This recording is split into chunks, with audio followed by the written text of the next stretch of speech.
Hello, my friends, and welcome back to Nocturnity. Tonight we have 3 traumatically disturbing stalker stories for you that are guaranteed to haunt your thoughts for days to come, so be prepared. We're gonna get right into them, so take these few seconds before we begin to hit that subscribe button if you haven't already, and join me now as we descend into the dark realm of eternal night.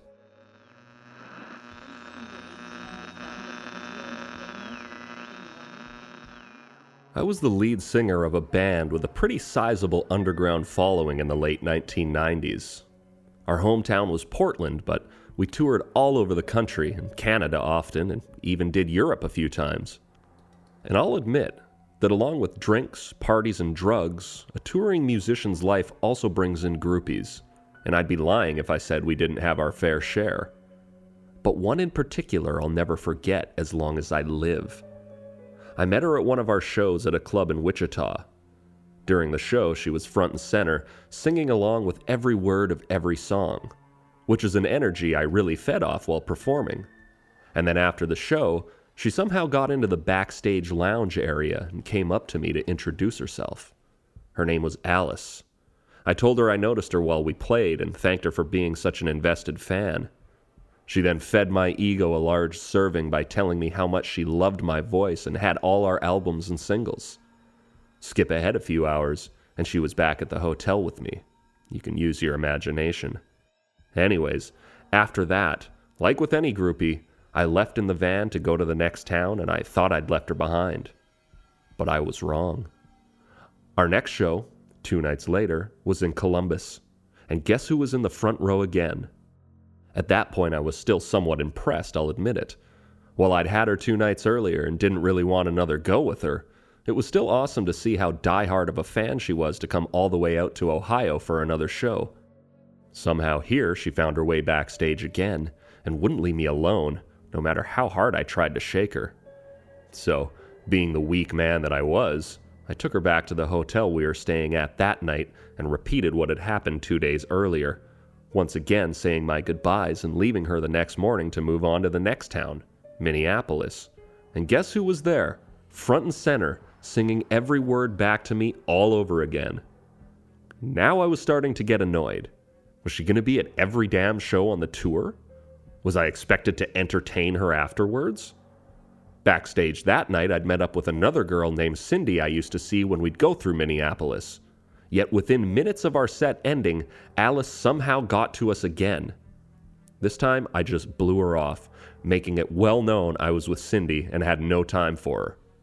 But she didn't leave. She stood across the room glaring at me until we finally left. I was so glad to be rid of her. Cindy had a house that different bands in the scene used to crash at while passing through town, and that's where we stayed that night, like we always did when we played Minneapolis. But oh man, was I ever pissed when I saw Brent, our drummer, brought a girl of his own to stay with us. Guess who? They did the nasty that night louder and more dramatically than actors in porn do it. She obviously wanted me to hear.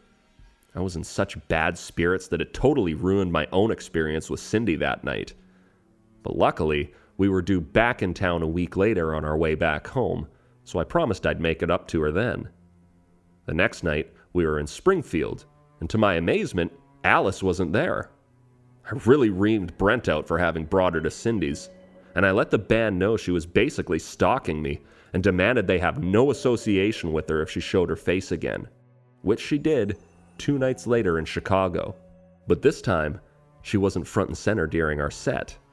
Instead, she stood on a chair off to the side, about halfway through the crowd, holding up a sign that read, "Justin's a 2-timing man whore," screaming those exact words between each song.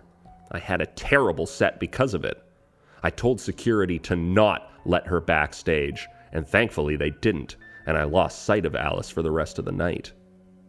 Out in Chicago, I had another steady girl named Bree, but her house wasn't a flopper like Cindy's, so the band stayed in the van while I stayed in the comfort of Bree's bed, happily shedding the anger and stress I'd built up over that terrible set that night. Even better, Alice wasn't at our next show in Rochester. After that, we moved on to our next gig, which was back in Minneapolis. This was where things got crazier than I ever could have imagined. Before our show, we went to Cindy's to settle in, but were shocked when her roommate answered the door to let us in and told us Cindy was in the hospital in critical condition.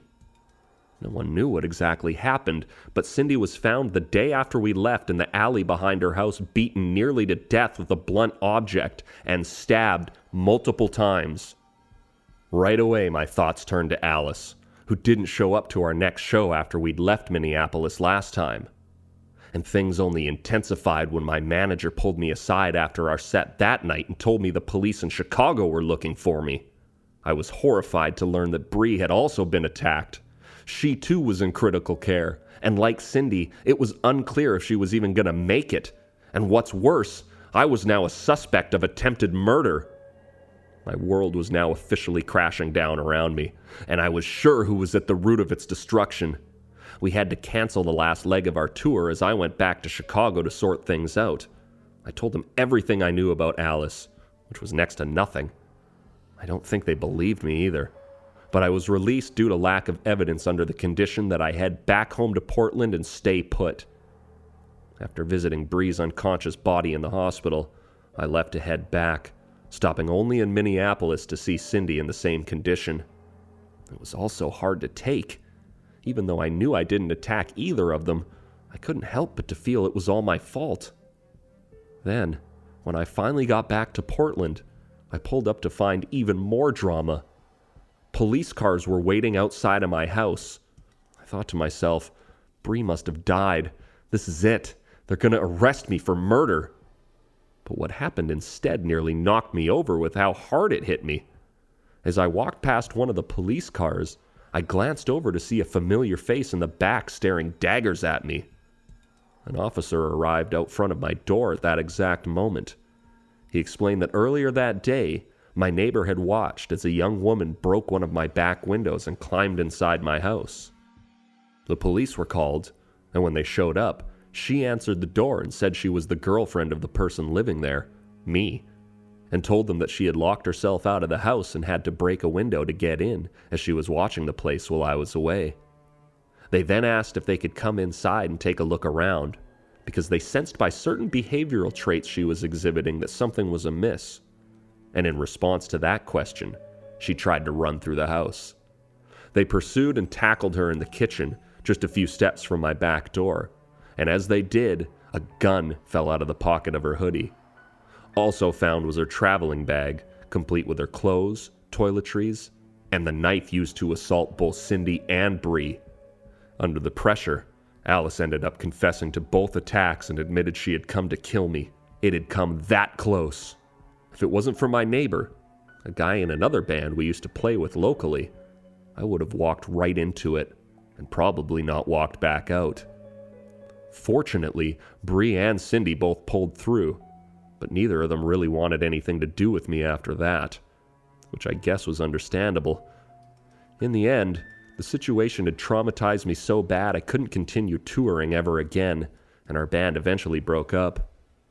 My life changed dramatically, but I'd say it was for the better, because no matter what my life became, or becomes, I still have it, despite the plan that Alice had in mind.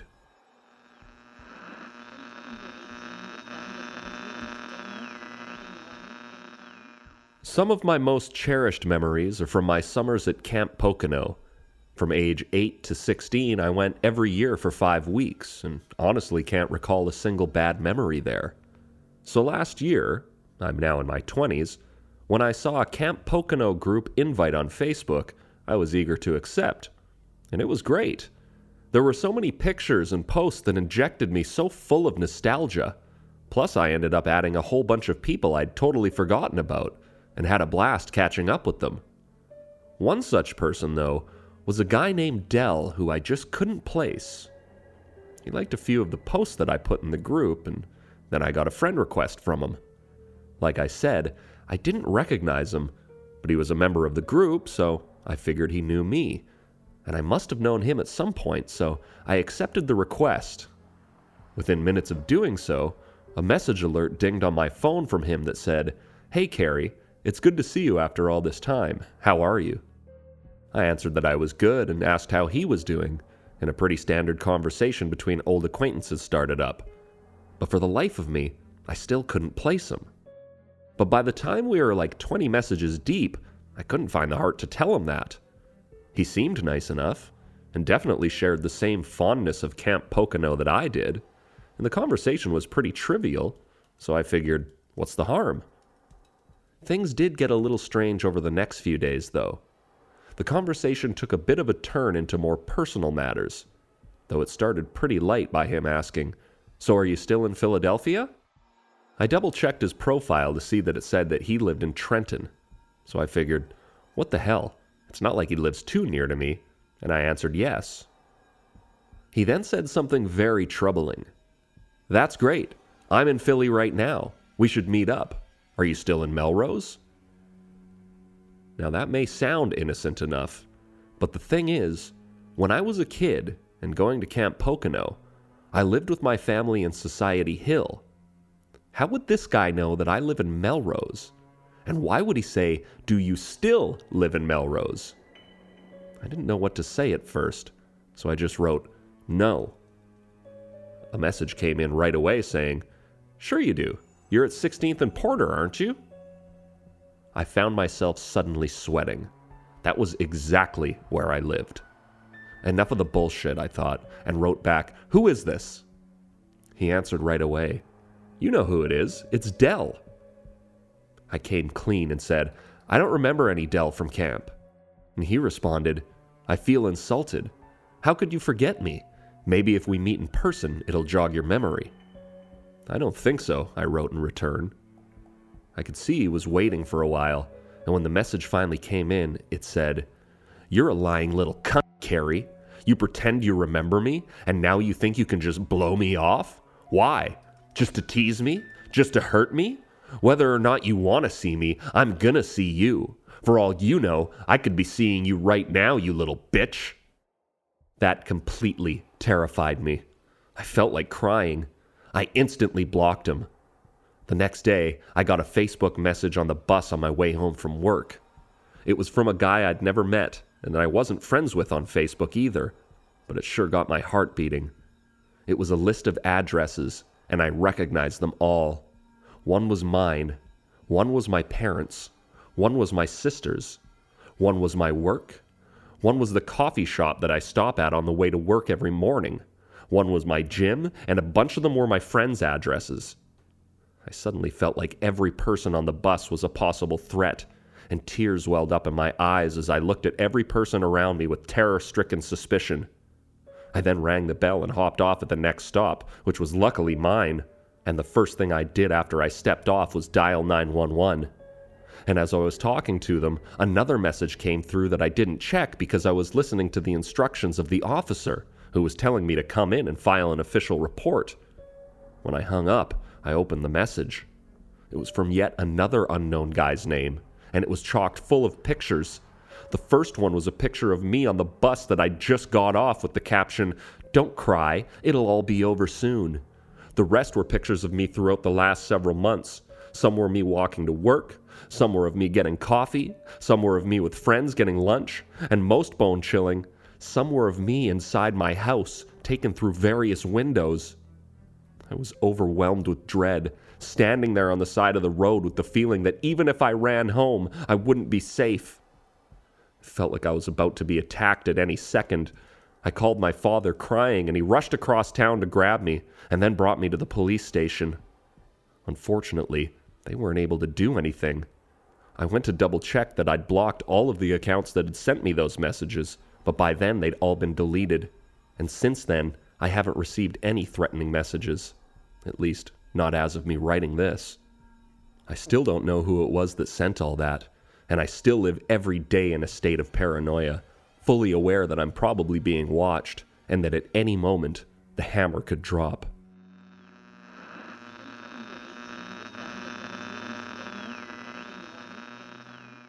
I'm a bartender, and have been for many years at the same pub. So long, in fact, that I'm now a co-manager of the place. And just to toot my own horn, I'll mention that I'm the first female to have that position here. Most of the time, working in a bar is pretty easy. During the weekdays, you get your dinner time rush, but generally the place is pretty dead. On the other hand, Weekend evenings and nights are a different story. That's when things get really hectic, when we get packed to capacity and the lineup for drinks at the counter is never ending. And as liquor is the main draw, inevitably we run into frequent issues with belligerent fights, rowdiness, theft, destruction of property, and the occasional sexual assaults, all of which can get your stress levels maximizing during your shift. It's no wonder that most bartenders are alcoholics themselves. Believe me, you need a drink after those types of shifts just to calm yourself down and reward yourself for making it through it all. But none of that stress comes even close to a situation I found myself in recently. A few months ago, a guy started coming in on Friday nights. He looked to be in his late 20s or maybe his early 30s. A well-kept-up individual with a clean haircut and nice clothes. I thought he was pretty good looking, which it pains me to admit at this point. The first time he came in, he was with some other guy playing pool. Then after a few jugs, they sat at the bar as the place began to pick up. Like I said, weekend nights got crazy, so my entire night was basically serving the lineup of customers constantly ordering drinks as the music blared through the speakers.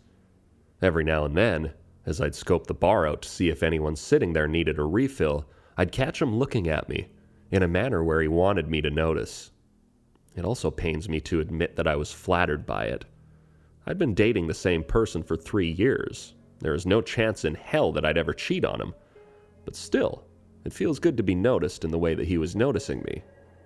At one point, when I came to top up him and his friends' drinks, he ordered 3 shots of tequila, and when I brought them over, he slid one across to me. And being the lush that I am, I cheersed him and took it down. He came back the next few Fridays alone, playing some pool with randoms and then posting up back at the bar, and every week bought me a few shots to take with him.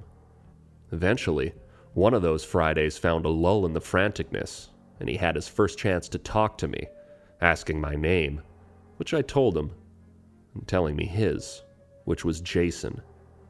He was extra flirty, which seemed to come naturally to him. I'm used to that sort of thing. It comes with the territory, and I'm naturally flirty back because, well, honestly, it results in good tips. But I'll clarify that I never go overboard and send the message that I'm interested in the person. I just reciprocate with innocent flirts here and there. Anyway, while we were talking that night, Jason asked for my number, and I had to tell him I was sorry, but I didn't give my number out to guys because I had a serious boyfriend.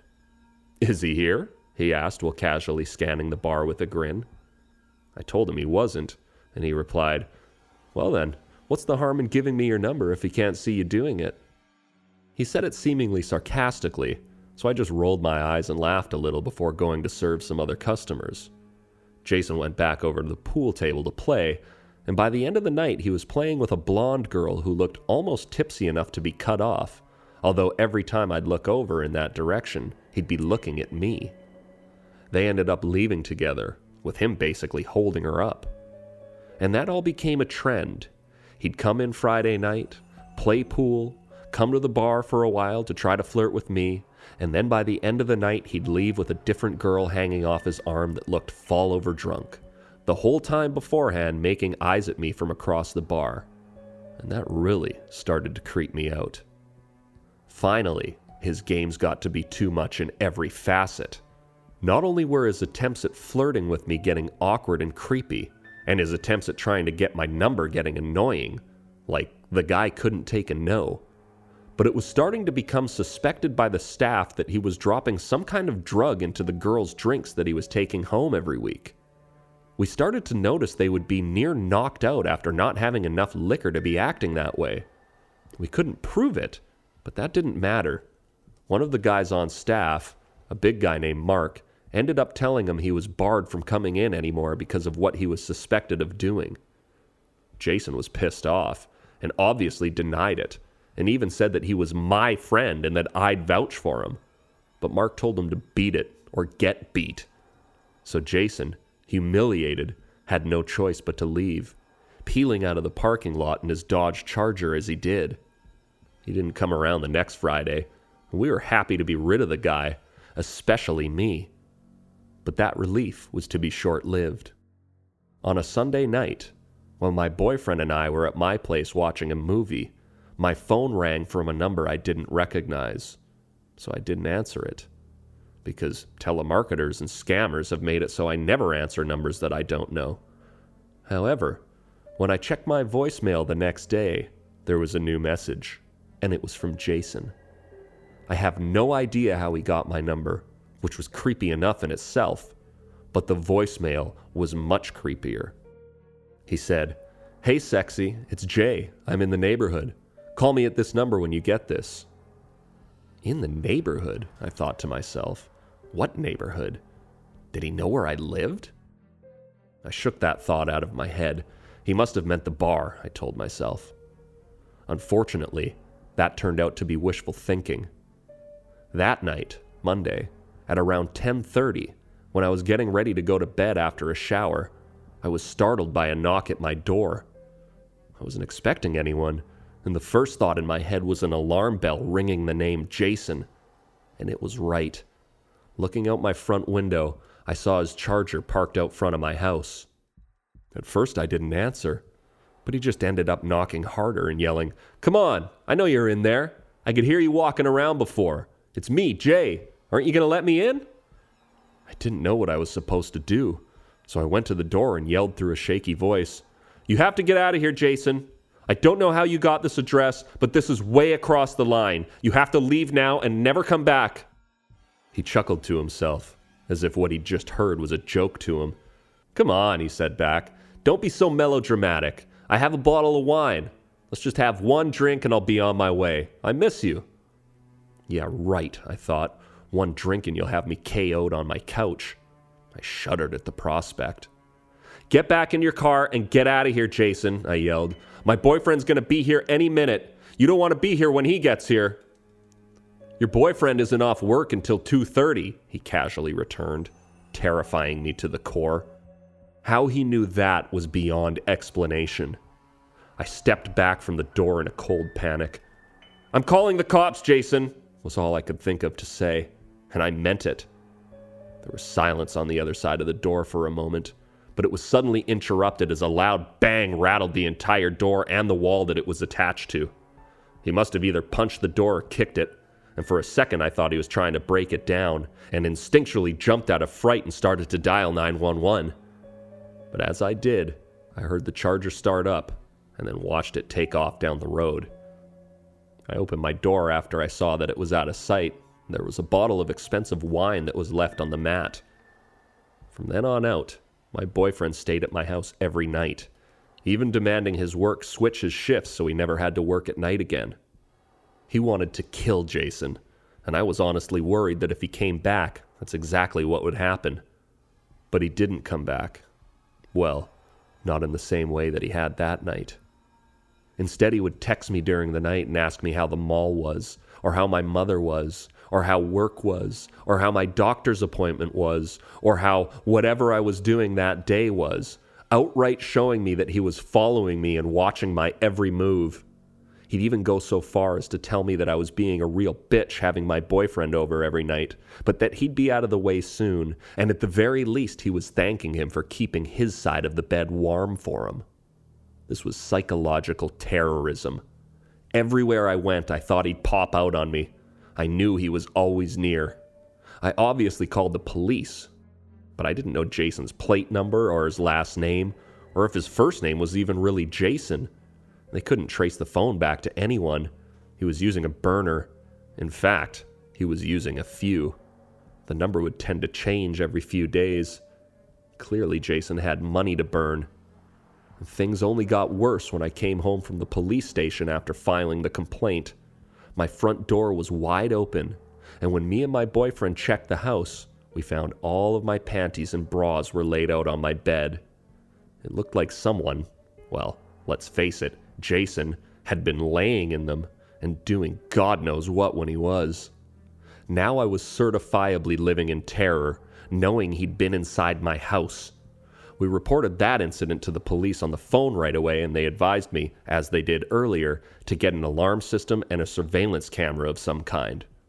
Now, I didn't have the money for that, but my boyfriend said he didn't care if he missed rent. He was getting it for me. and we went out and grabbed a peephole cam and booked an alarm installer. And I'll admit, that kind of put my mind at ease, at least a little bit. But I was still on edge. It didn't help when that night, while we were having a few beers on the couch and watching a movie, we heard a loud crash come from the side of the house. My heart started beating and an overwhelming sense of dread swept over my entire body. My boyfriend jumped up and ran out the back door to take a look. I was so paranoid I couldn't stay alone on the couch, so I followed close behind him. We went out back and looked around, but we couldn't see anything out of the ordinary. It was a windy night, so my boyfriend figured the wind must have blown the gate shut and said it was a false alarm, nothing to worry about. But I had a sinking feeling in my gut. But seeing no one around, I did my best to tell myself he was right, and we went back inside. I was so tense after that, I couldn't even have another sip of my beer as we watched the movie. Well, while he watched the movie, I stared in the direction of the TV, but my mind was elsewhere, racing a mile a minute with thoughts of danger and horror.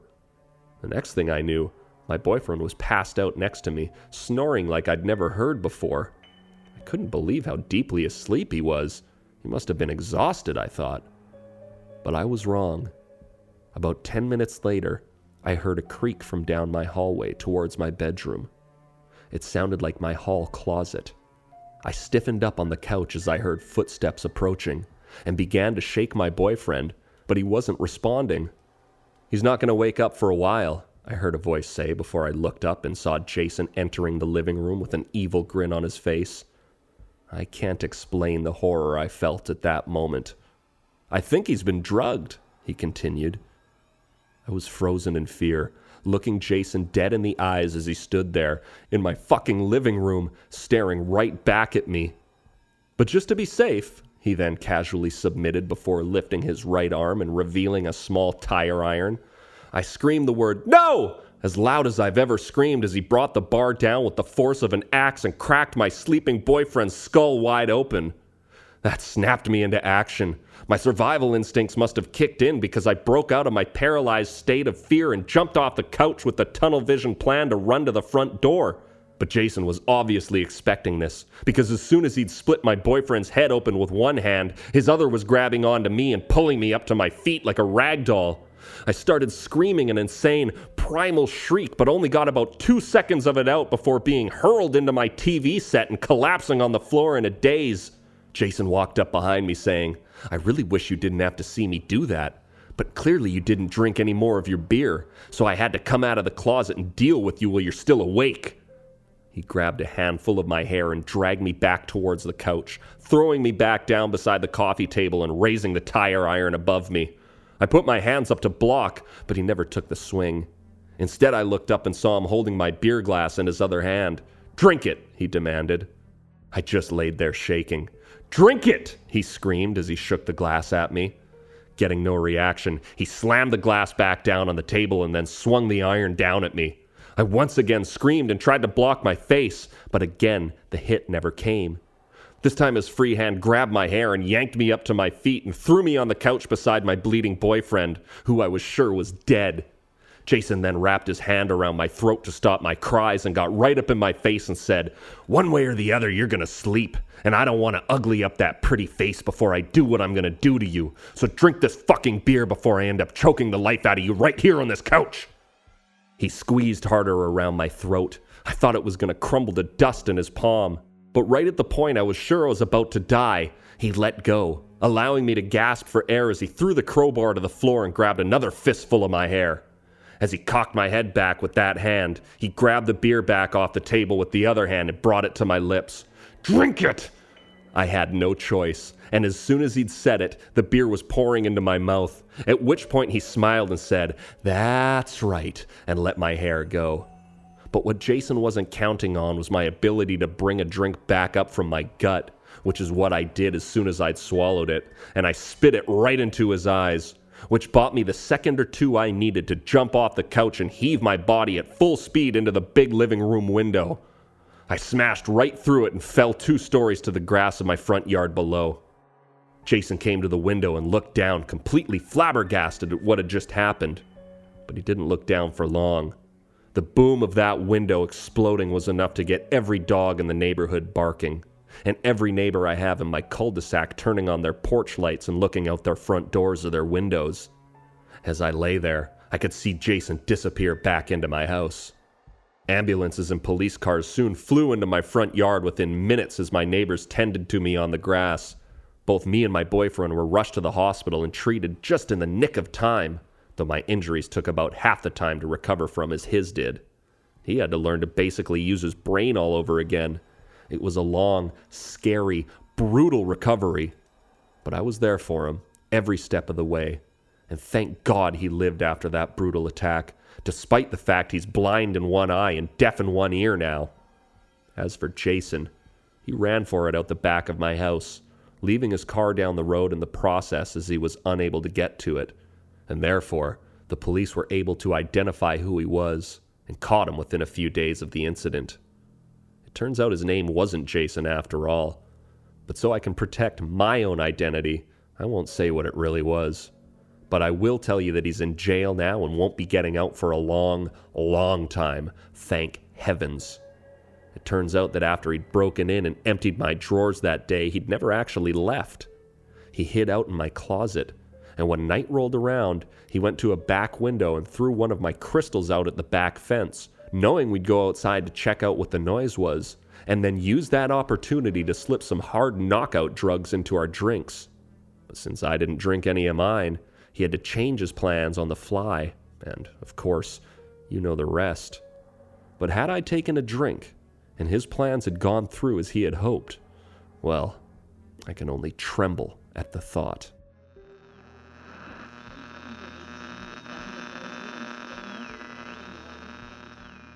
Well, my friends, by some miracle of fate, we've made it to the end of another broadcast still intact.